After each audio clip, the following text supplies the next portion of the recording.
ಗಿಲ್ಲಿಗೆ support ಮಾಡಿ ಏನೋ ಸ್ಟೋರಿನೋ ಸ್ಟೇಟಸೋ ಒಂದು ಹಾಕಿದ್ರಂತೆ. ಅದಕ್ಕೆ ಥ್ರೆಟ್ನಿಂಗ್, ಬೆದರಿಕೆ. All the best ಗಿಲೆ.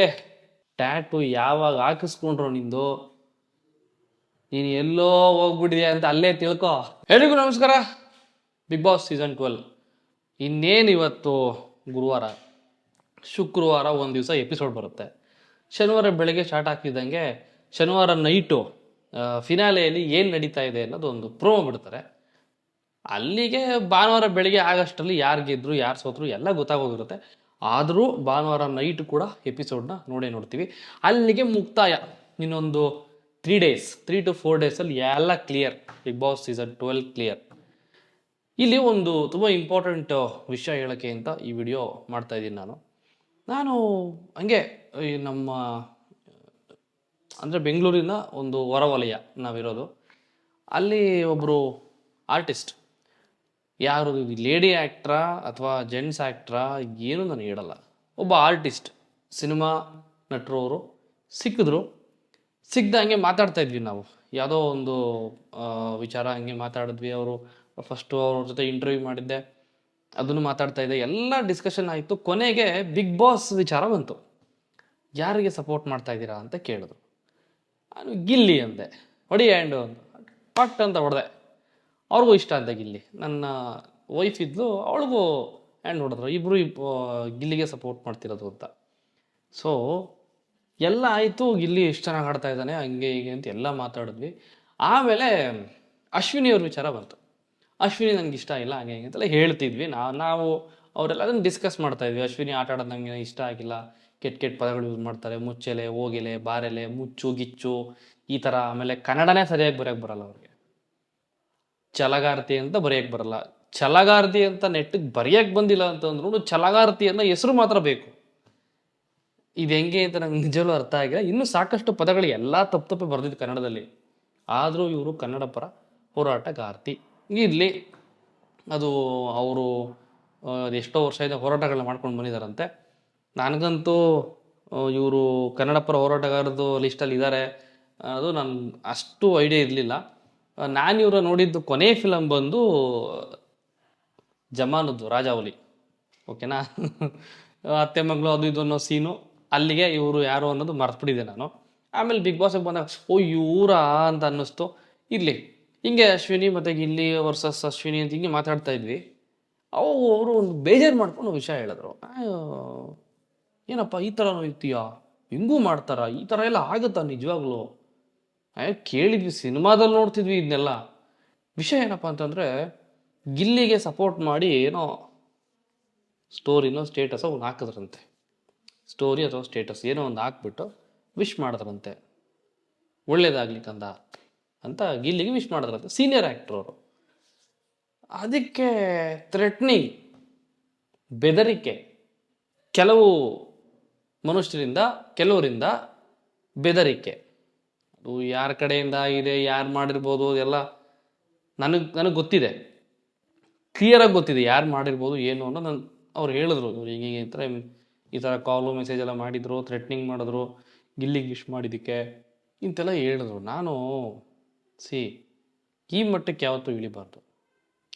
ಸಪೋರ್ಟ್ ಮಾಡೋದು, ಫಾರ್ ಅನ್ ಎಕ್ಸಾಂಪಲ್, ಈಗ ನಮ್ಮ ಮನೆಯಲ್ಲೇ ನಾನು, ನಮ್ಮಮ್ಮ, ನನ್ನ ಹೆಂಡ್ತಿ, ನನ್ನ ತಂಗಿ 4 ಜನ ಇದ್ದೀವಿ. ನಾನು ಗಿಲ್ಲಿಗೆ ಸಪೋರ್ಟ್ ಮಾಡ್ತೀನಿ. ನನಗೆ ಗಿಲ್ಲಿ ಅಂದರೆ ಇಷ್ಟ, ನನ್ನ ಹೆಂಡ್ತಿಗೂ ಗಿಲ್ಲಿ ಅಂದರೆ ಇಷ್ಟ, ಇಬ್ಬರು ಒಂದೇ. ನಮ್ಮಮ್ಮ ಹೋಗ್ಬಿಟ್ಟು ಅಶ್ವಿನಿಗೆ ಸಪೋರ್ಟ್ ಮಾಡಿದ್ರೆ ಮಾಡಬೇಡ ನೀನು, ನಾನು ಹೇಳಲ್ಲ, ನಿನ್ನ ಇಷ್ಟ. ನನ್ನ ತಂಗಿ ಹೋಗ್ಬಿಟ್ಟು ರಘುಗೆ ಸಪೋರ್ಟ್ ಮಾಡಲಿ, ಅದು ಅವಳ ಇಷ್ಟ. ಈಗ ಬೇರೆ ನನ್ನ ರಿಲೇಟಿವ್ಸ್ ಎಲ್ಲ ಸಿಕ್ತಾಗ ಮಾತಾಡ್ತಿರ್ತೀವಿ ಹಿಂಗೆ, ಬಿಗ್ ಬಾಸ್ ಶೋ ಅದು ಇದು ಕಾಮಿಡಿ ಅಂತೆ, ಜಗಳ ಅಂತೆ, ಏನು ಜಗಳ ಆಡ್ತಾರವ ಬಿಗ್ ಬಾಸ್ ಮೇಲೆ ಥೂ ಅಂತೆಲ್ಲ ಮಾತಾಡ್ತಿರ್ತೀವಿ. ಅವ್ರು ಹೋಗ್ಬಿಟ್ಟು ಧನುಷ್ ಸಪೋರ್ಟ್ ಮಾಡ್ತಾರೆ, ಮಾಡಲಿ. ಯಾರು ಅವ್ರವ್ರ ಇಷ್ಟ, ಇಂಡಿವಿಜುವಾಲಿಟಿ, ಅವ್ರ ಪರ್ಸ್ನಲ್, ಅದು ಅವ್ರ ವಿಚಾರ, ಅದು ಅವ್ರ ಒಪಿನಿಯನ್ನು.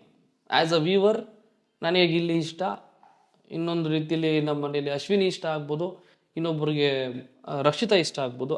ಈವನ್ ರಕ್ಷಿತಾನೂ ಇಷ್ಟ ನನಗೆ. ರಕ್ಷಿತಾ ನನಗೂ, ನನ್ನ ವೈಫಿಗೂ ಗಿಲ್ಲಿ ಮತ್ತು ರಕ್ಷಿತಾ ಇಬ್ಬರು ಇಷ್ಟನೇ, ಆಯಿತಾ? ಬಟ್ ಓಟ್ ಹಾಕೋದು ಗಿಲ್ಲಿಗೆ ಮಾತ್ರ. ನಾವು ಹಿಂಗೆ ಡಿಸ್ಕಸ್ ಮಾಡ್ತಿದ್ವಿ. ಹಂಗೆ ಈ ಮೇಡಮ್ ಹೇಳಿದ್ರು, ತುಂಬ ಬೇಜಾರಾಯಿತು. ನಾನು ಎಷ್ಟು ವರ್ಷದಿಂದ ಆ್ಯಕ್ಟಿಂಗ್ ಫೀಲ್ಡಲ್ಲಿದ್ದೀನಿ, ಎಷ್ಟು ವರ್ಷದಿಂದನೂ ನಾನು ಇಂಡಸ್ಟ್ರಿಯಲ್ಲಿದ್ದೀನಿ, ನೋಡ್ತಾ ಇದ್ದೀನಿ, ಎಂತೆಂಥವ್ರು ನೋಡಿದ್ದೀನಿ. ಬಟ್ ಈಗ ನನಗಿಷ್ಟ ಆಗಿದ್ದೊಬ್ಬ ಅಭ್ಯರ್ಥಿನ ನಾನು ಸಪೋರ್ಟ್ ಮಾಡೋದು ತಪ್ಪ? ನನ್ನ ಇಷ್ಟ ಅಲ್ವ? ನನ್ನನ್ನು ಯಾಕೆ ಇನ್ನು ಯಾರೋ ಬಂದು ಕೇಳ್ಬೇಕು ನನ್ನನ್ನು? ಅವ್ರು ಯಾರು ನನ್ನನ್ನು ಕೇಳೋಕ್ಕೆ? ಈ ಥರ ಎಲ್ಲ ಮಾತು ಬಂತು. ನನಗೆ ರಿಯಾಲಿಟಿ ಶೋ ಅಂದರೆ ಎಲ್ಲ ರಿಯಲ್ಲಾಗೇ ನಡಿಬೇಕು. ಒಂದು ಸ್ಪರ್ಧಾತ್ಮಕವಾದಂತಹ ಒಂದು ಟಾಸ್ಕಿಂದ ಹಿಡಿದು, ಒಂದು ವಿಚಾರದಿಂದ ಹಿಡಿದು, ಒಂದು ಮಾತುಕತೆಯಿಂದ ಹಿಡಿದು ಟಿ ವಿಲಿ ಬರ್ತಾ ಇರುವಂಥ ಒಂದು ಏನು ಶೋ ಇದೆ, ಎಲ್ಲ ರಿಯಾಲಿಟಿಯಲ್ಲೇ ಆಗಬೇಕು. ಈಗ ನಾನು ಕನ್ನಡ ಪರ ಹೋರಾಟಗಾರ್ತಿ, ಬ್ಯಾಕ್ಗ್ರೌಂಡ್ ಇದೆ, ನನಗೆ ಅದಿದೆ, ನನಗೆ ಇದ್ದಿದೆ.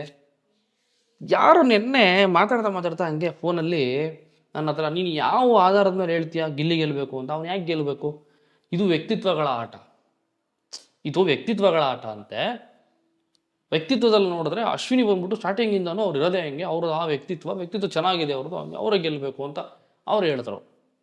ನಾನು ಹಂಗಾದ್ರೆ ಗಿಲ್ಲಿದು ವ್ಯಕ್ತಿತ್ವ ಅಲ್ವಾ? ಇಲ್ಲ, ಅವ್ನು ಬರೀ ರೋಸ್ಟ್ ಮಾಡ್ತಾನೆ, ಕಾಮಿಡಿ ಮಾಡ್ತಾನೆ, ನಗಿಸ್ತಾನೆ, ಅದು ಎಲ್ಲರೂ ಮಾಡ್ತಾರೆ. ಎಲ್ಲರೂ ಮಾಡಂಗಿದ್ರೆ ಬಿಗ್ ಬಾಸ್ ಮನೆಯಲ್ಲಿ 24 ಜನ ಬಂದು ಹೋದ್ರಲ್ಲಪ್ಪ, ಯಾರೂ ಗಿಲ್ಲಿ ಎಷ್ಟು ನಗಿಸಿಲ್ಲ, ಯಾರೂ ಗಿಲ್ಲಿ ಎಷ್ಟು ಕಾಮಿಡಿ ಮಾಡಿಲ್ಲ.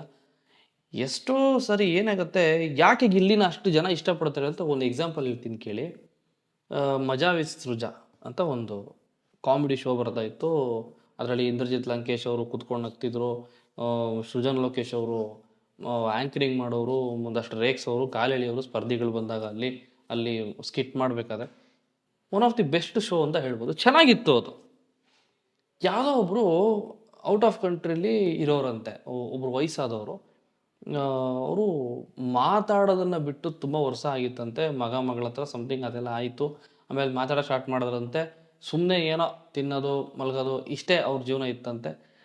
ಅವ್ರು ನಕ್ಕಿ ಮನಸ್ಫೂರ್ತಿಯಾಗಿ ಅವ್ರು ಸ್ಮೈಲ್ ಮಾಡಿ ನಗಾಡಿ ಎಷ್ಟೋ ವರ್ಷಗಳೇ ಆಗಿತ್ತಂತೆ.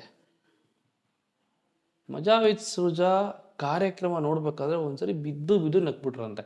ಅಲ್ಲಿಂದ ಸ್ಟಾರ್ಟ್ ಆಗಿದ್ದು ಆರಾಮಾಗಿ ನಗನಗತ ಅವರು ಜೀವನ ಮಾಡ್ತಾ ಇದ್ದಾರೆ. ನಮ್ಮ ಜೊತೆ ತುಂಬ ಚೆನ್ನಾಗಿದ್ದಾರೆ, ತುಂಬ ಮಾತಾಡ್ತಾರೆ. ಇವಾಗ ಈ ಶೋ ಹಂಗಾಯ್ತು ಹಿಂಗಾಯ್ತು, ಸೃಜಾ ಹಂಗೆ ಮಾಡ್ದ ಅಂತೆಲ್ಲ ನಿಮ್ಮ ಬಗ್ಗೆ ಮಾತಾಡ್ಕೊಂಡು ನಗ್ತಿರ್ತಾರೆ ಅಂದ್ಬಿಟ್ಟು ಆ ವಯಸ್ಸಾದವ್ರನ್ನ ಶೋಗೆ ಕರ್ಕೊಂಡ್ಬಿಟ್ಟಿದ್ರು ಅವರು, ಅವ್ರ ಬಗ್ಗೆ ಹೇಳೋದಕ್ಕೆ, ಆ ಶೋ ಬಗ್ಗೆ ಮಾತಾಡೋದಕ್ಕೆ. ಅವಾಗ ಸೃಜನ್ ಲೋಕೇಶ್ ಅವರು ಅವ್ರಿಗೆ ಕೃತಜ್ಞತೆ ತಿಳಿಸಿದ್ರು, ಥ್ಯಾಂಕ್ಸ್ ಅಂತ ಹೇಳಿದ್ರು.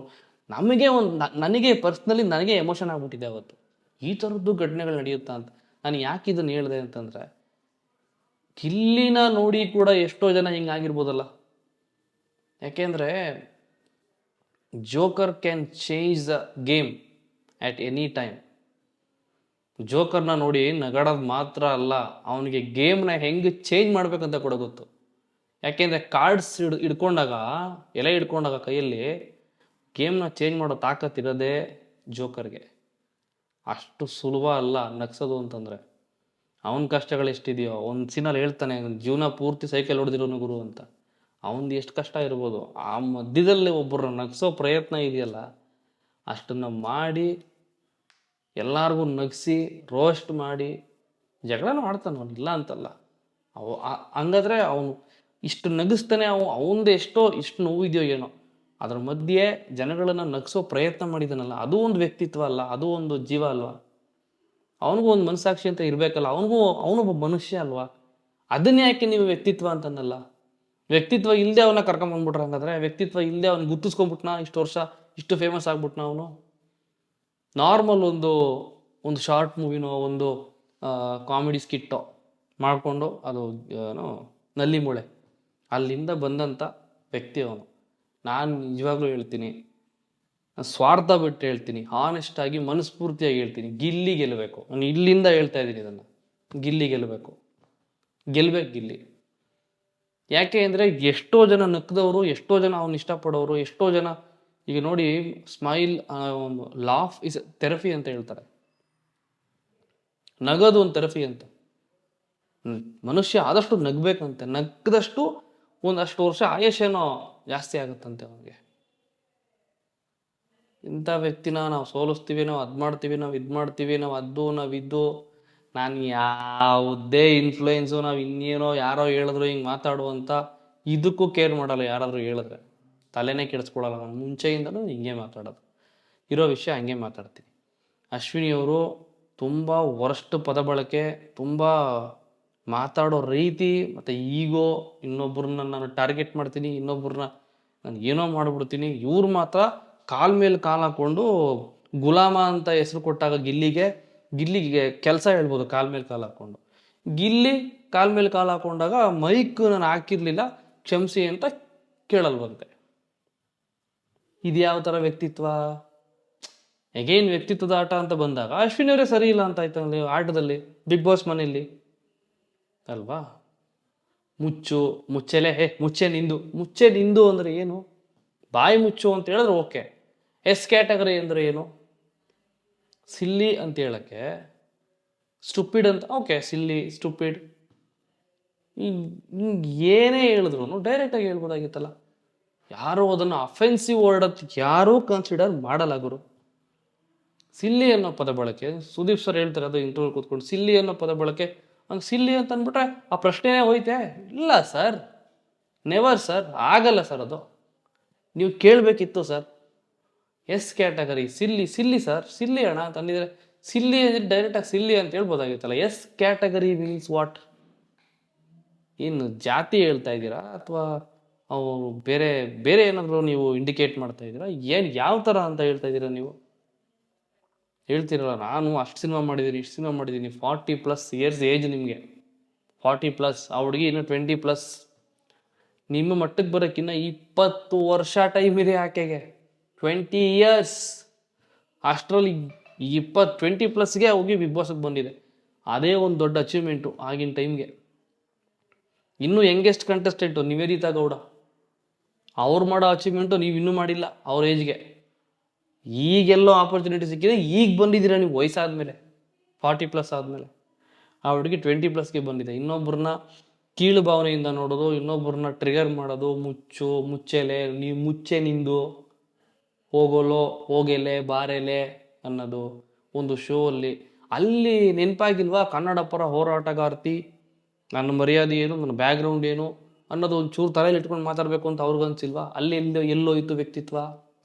Again it is come to ವ್ಯಕ್ತಿತ್ವದ ಆಟ. ಎಲ್ಲೋಯ್ತು ವ್ಯಕ್ತಿತ್ವ ನಾನು ಕೇಳೋದು. ಅವ್ರಿಗೆ ಸಪೋರ್ಟ್ ಮಾಡೋರು, ಅವ್ರ ಬ್ಯಾಕ್ಗ್ರೌಂಡಲ್ಲಿ ಇರೋರು, ಅವ್ರ ಹಿಂದೆ ನಿಂತಿರೋರು ಸಪೋರ್ಟ್ ಮಾಡ್ತೀವಂತ ನಿಮ್ಗೆ ಅದು ಗೊತ್ತಾಗ್ತಿಲ್ವಾ? ನೋ, ಅಶ್ವಿನಿ ಈಸ್ ರಾಂಗ್ ಅಂತ, ಅಶ್ವಿನಿ ಹಿಂಗೆ ಮಾಡಬಾರ್ದಾಗಿತ್ತು ಅಂತ ಅನ್ನಿಸ್ತಿಲ್ವಾ? ಅವಳೇನೇ ಮಾಡಲಿ ಅಶ್ವಿನಿ ಸಪೋರ್ಟ್. ಗೊತ್ತಿಲ್ಲ ನೀವೇನು ಅಂತೀರೋ, ನೀವು ಕಮೆಂಟಲ್ಲಿ ತಿಳಿಸಿ. ಆ್ಯಂಡ್ ನನಗನ್ಸ್ದಂಗೆ ಈ ಸರಿ ಕರೆಕ್ಟಾಗಿ ನಿಯತ್ತಾಗಿ ಹೇಳ್ಬೇಕು ಅಂತಂದರೆ, ಆನೆಸ್ಟಾಗಿ ಹೇಳಬೇಕು ಅಂತಂದರೆ, ಗಿಲ್ಲಿ ಗೆದ್ರಷ್ಟೇ ಬಿಗ್ ಬಾಸ್ಗೆ ಬೆಲೆ.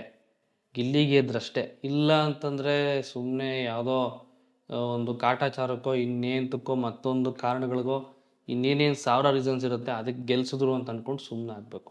ಈ ಥರ ಯಾರನ್ನೋ ಕರ್ಕೊಂಬಂದು ನಮ್ಮ ಇಷ್ಟ ಬಂದವರು ಪಟ್ಟ ಕೊಡ್ತೀವಿ ಬಿಗ್ ಬಾಸ್ಗೆ ವಿನ್ನರ್ ಪಟ್ಟ ಅಂತ ನೀವು ಮಾಡಿದ್ರೆ ಟಿ ವಿಯವರು, ಅದು ಯಾಕೆ ಇಷ್ಟು ದಿನಗಳ ಕಾಲ ಇಟ್ಕೊಂಡು, ತಿಂಗಳ ಕಾಲ ಇಟ್ಕೊಂಡು ಅವ್ರನ್ನ ಸಾಕಿ ಸಲಹಿ ಅವ್ರ ಮನೇಲಿ ಇಟ್ಕೊಂಡು ಅವ್ರಿಗೆ ಏನು ಹೆಲ್ತ್ ಇಶ್ಯೂ ಅಂತ ಬಂದಾಗ ಅವ್ರನ್ನ ಕೇರ್ ಮಾಡಿ ಇನ್ನೊಂದು ಮತ್ತೊಂದು ಮಾಡಿ ಯಾಕೆ ಈ ಜನಗಳಿಗೆ ಕಣ್ಕಟ್ಟು ಆಟ ಆಡ್ತಿರೋದು ನನಗಂತೂ ಗೊತ್ತಾಗ್ತಿಲ್ಲ.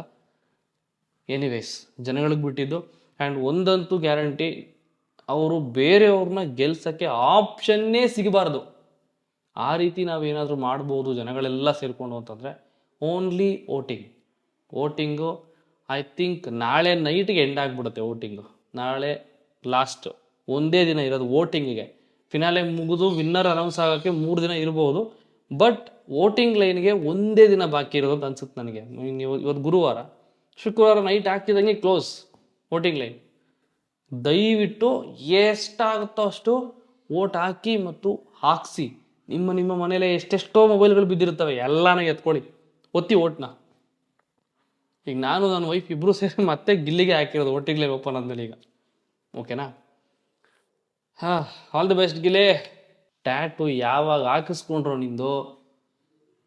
ನೀನು ಎಲ್ಲೋ ಹೋಗ್ಬಿಟ್ಟಿದ್ಯಾ ಅಂತ ಅಲ್ಲೇ ತಿಳ್ಕೊ. ನೀನು ಹೊರಗಡೆ ಬಂದ್ರು ನನಗೆ ಈಗ ನನಗೇನು ಗೊತ್ತಾ ಕಾಡ್ತಿರೋದು, ಹೊರಗಡೆ ಬಂದ್ಬಿಟ್ಟು ಇದನ್ನು ತಡ್ಕತಾನ ಇವನು ಗಿಲ್ಲಿ ಅಂತ. ಹೊರಗಡೆ ಬಂದು ಇವ್ನು ಕ್ರೇಜ್ ಇವ್ನು ನೋಡ್ಬಿಟ್ರೆ ಕಣ್ಣಲ್ಲಿ ಅವನು ಹೆಂಗೆ ತಗೋತಾನಂದ್ರೆ ನನಗೆ ಅರ್ಥ ಆಗ್ತಾ ಇಲ್ಲ. ಇದು ಹೆಂಗಾಯ್ತು ಅಂತಂದರೆ 24 ವರ್ಸಸ್ 1 ಅಂತ ಮೊನ್ನೆ ಹೇಳ್ಕೊಂಡವರು ಆಚೆ ಹೋದ್ರಲ್ಲ, ಆಚೆ ಹೋದ. ಗಿಲ್ಲಿ ಏನು ಮಾಡ್ತಾನೋ ಗೊತ್ತಿಲ್ಲ ಆಯಿತಾ. ಹ್ಯಾಂಡಲ್ ಕೂಡ ಮಾಡೋಕ್ಕಾಗಲ್ಲ ಗಿಲ್ಲಿಗೆ. ಅಷ್ಟು ದೊಡ್ಡ ಮಟ್ಟಕ್ಕೆ ನಿನ್ನ ಅಭಿಮಾನಿ ಬಳಗ ಕ್ರಿಯೇಟ್ ಆಗಿದೆ. ನಿನ್ನ ಇಷ್ಟಪಡೋ ಜನ ಅಷ್ಟು ಜನ ಆಗಿದ್ದಾರೆ ಇವಾಗ. ನೀನು ನೆಲದ ಮೇಲೆ ಜನ ಏನಾದರೂ ಮನಸ್ಸು ಮಾಡಿದ್ರೆ ನಿನ್ನ ನೆಲಕ್ಕೆ ನೀನು ಕಾಲು ಧೂಳ ಆಗಬಾರ್ದು ಅಂತ ಮನಸ್ಸು ಮಾಡಿದ್ರೆ ಎಲ್ಲಾರು ನಿನ್ನ ಇಷ್ಟಪಡೋರು ಎಲ್ಲಾರ ಕೈಲೂ ರೋಡ್ ಮೇಲೆ ಇಟ್ಬಿಟ್ಟು ನಡ್ಕೊಂಡು ಹೋಗು ಅಂದ್ಬಿಡ್ತಾರೆ. ಅಂಥ ಪ್ರೀತಿ ಜನಗಳು ನಿನ್ನ ಮೇಲೆ ಕೊಡ್ತಾ ಇದ್ದಾರೆ. ಗಿಲಿ, ನೀನು ಗೆದ್ದಿದ್ಯಾ ಗಿಲಿ? ನೀನು ಗೆದ್ದಿದ್ಯಾ? ನಿನಗೆ ಕಪ್ ಸಿಗುತ್ತೋ ಬಿಡುತ್ತೋ, ನೀನು ಗೆದ್ದಾಗಿದೆ ಆಲ್ರೆಡಿ. ಆಚೆ ಬಂದು ನೋಡು, ನಿನ್ನ ಕಣ್ಣನ್ನು ನೀನೇ ನಂಬಲ್ಲ. ಈಗ ಗಿಲ್ಲಿನ ಮೀಟ್ ಮಾಡಕ್ಕೆ ಹೋದ್ರೆ ನನಗಾರೋ ಅವ್ರ ಮನೇಲಿ ಜಾಗ ಸಿಗುತ್ತೋ ಅಲ್ಲೋ ಗೊತ್ತಿಲ್ಲ. ಯಾಕೆಂದ್ರೆ ಈಗ ಆಲ್ರೆಡಿ ರಶ್ ಆಗ್ಬಿಟ್ಟಿದ್ದಾರೆ ಅವ್ರ ಮನೇಲಿ. ಅವ್ರ ಅಪ್ಪ ಅಮ್ಮನ ಇಂಟರ್ವ್ಯೂ ಮಾಡೋದು, ಅವ್ರ ಮನೆಗೆ ಹೋಗಿ ಬರೋದು ಬೇಜಾನ್ ಜನ ಆಗ್ಬಿಟ್ಟಿದ್ದಾರೆ ಈಗ ಆಲ್ರೆಡಿ. ಹಿಂಗೆ ನಾವು ಹೋದ್ರೆ ನಮಗೆ ಜಾಗ ಇರುತ್ತೋ ಅಲ್ಲೋ ಗೊತ್ತಿಲ್ಲ.